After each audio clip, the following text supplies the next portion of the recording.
छात्रों के आंदोलन को मूर्त रूप देने वाले और पूरी स्ट्रेटेजी को तैयार करके यहाँ पर आज जो एक बड़ा कारवां दिख रहा है, जंतर मंतर के बाद सबसे बड़ा आंदोलन अगर झारखंड में दिख रहा है तो वो आज कहीं ना कहीं कुछ छात्रों की कोर कमेटी की वजह से है, और उनमें से है जीवन कुमार यादव। जीवन, अब तक कहां से छात्रों को संगठन, कहां से आप लोगों को आंदोलन में समर्थन मिला है और कहां से लोग पहुंचे हैं जो आकर के आप लोगों को समर्थन दिए हैं? सबसे पहले तो मैं बहुत बहुत आभार व्यक्त करना चाहूंगा जो आप हमारे इस आंदोलन को कवर कर रहे हैं।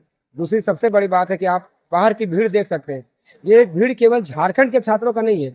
यहाँ पे अभी कुछ ही देर पहले आपने देखा मध्य प्रदेश के छात्र यहाँ पे आए। यहाँ पे राज्यों के अन्य राज्य जो अन्य जगहों पे रहते हैं वो छात्र भी जो पेपर लीक जैसे घटनाओं देख करके अपने राज्य में एक मैसेज देना चाहते हैं, वो यहाँ पर आ रहे हैं। वो दिखाना चाहते हैं अपने राज्यों में भी।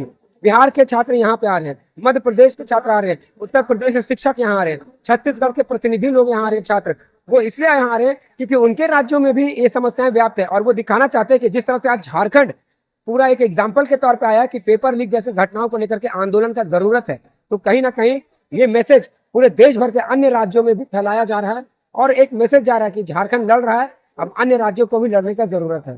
सरकार की तरफ से कितनी बार आप लोगों के पास प्रस्ताव आया कि भाई आओ आओ बात कर लो? इससे पहले तो परसों हमारा प्रस्ताव आया था और हम लोगों ने 13 लोगों का एक प्रतिनिधि मंडल बनाया था, लेकिन उसमें असमंजस रहा और आज फाइनली जो दो अखबार मतलब न्यूज़पेपर्स और एक एडवोकेट के बाद था, उनको हम लोगों को बाहर करना पड़ा। तो कुल 7 या 8 प्रतिनिधि जो है वो मूल रूप से अभी उनका नाम फाइनल होकर के जाने वाला है और थोड़ी ही देर में ये जानकारी साझा कर देगी कि कौन कौन शामिल है। सरकार के डेलीगेट्स यहाँ आकर बात नहीं करेंगे, आप लोगों को जाना है वहाँ? जी, हमारा जो प्रतिनिधि मंडल है वो सरकार के प्रतिनिधियों के द्वारा जो स्थान और समय दिया जाएगा उसी के आधार पर हम लोग को वहाँ जाके वार्ता करेंगे। अगर हम मांगों की बात करें तो प्रमुख मांगे जो है वो कौन कौन सी हैं जिसकी वजह से बातें अटक रही हैं? मूल रूप से हम लोगों ने 3 भागों में अपने पूरे मांग को रखा है: रद्द, जांच और रिफॉर्म।